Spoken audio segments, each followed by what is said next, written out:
Germany posts a monthly trade deficit for the first time in 3 decades, as the war in Ukraine takes its toll on European economies.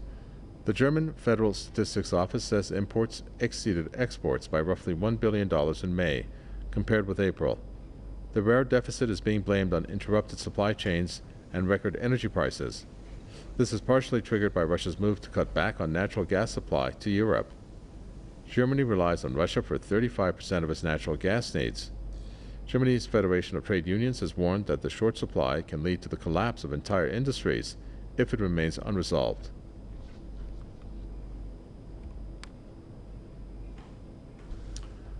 Let's bring in Steve Keen. He's a distinguished research fellow at the University College London, who joins us from Amsterdam. Steve Keen, welcome. Tell us how much of a crisis Germany is, especially with this monthly trade deficit that has been recorded now for the first time in 3 decades, as we just reported. Well, quite serious, because it shows that the German industry depends upon energy it has to import from overseas, particularly Russian now, of course. And with both the war and the attempt to sanction Russia, where they've pointedly left energy out of that sanctioning, it's reduced the quantitative impact, but it's driven the price up extremely high. And it shows largely that Germany's success depends upon continuing cheap energy. And that is something which, of course, is not going to continue as we go forward, with declining supplies of conventional fossil fuel energy and not sufficient amount of either nuclear or renewables. How is it then that Germany is, I mean, this is a political question in nature, but is moving ahead with what it is doing with Ukraine, where it's still, when it's suffering the way it is, because not only is it the powerhouse, the economic powerhouse of the EU, it's really jeopardizing its own citizens. I mean, especially, of course, in the energy sector. How much longer do you think Germany can hold out and continue with this approach when it comes to Russia?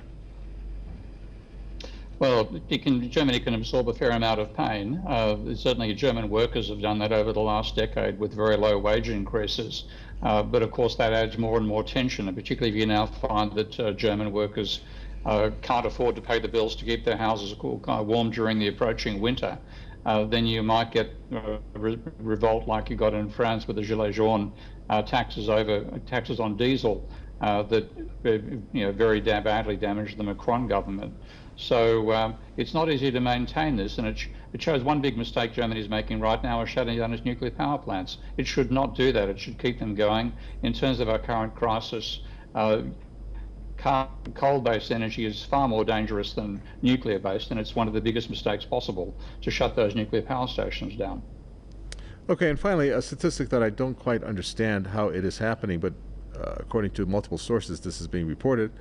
And I'd like to ask you, and this has to deal with, in the context that it was presented, Russian earnings of fossil fuel revenues actually has hit 90 billion euros, and that's a record in itself for Russia.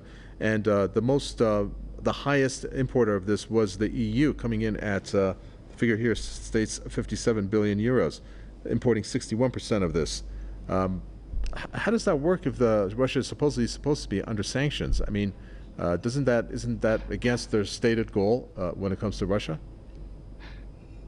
The sanctions specifically exempted energy imports, and that just shows how completely dependent Europe is upon Russian energy. And what economists don't understand is the absolutely essential role that energy plays in production. One of my favorite lines is that capital without energy is a sculpture, and labor without energy is a corpse. You have to have energy inputs to both to produce output. And this has been neglected by economists and neglected by Germany's managers as well. So because they're so dependent upon Russian energy, they simply can't afford to boycott it. Thank you so much for that. We appreciate it. Steve Keen, Distinguished Research Fellow at the University College London. Thank you.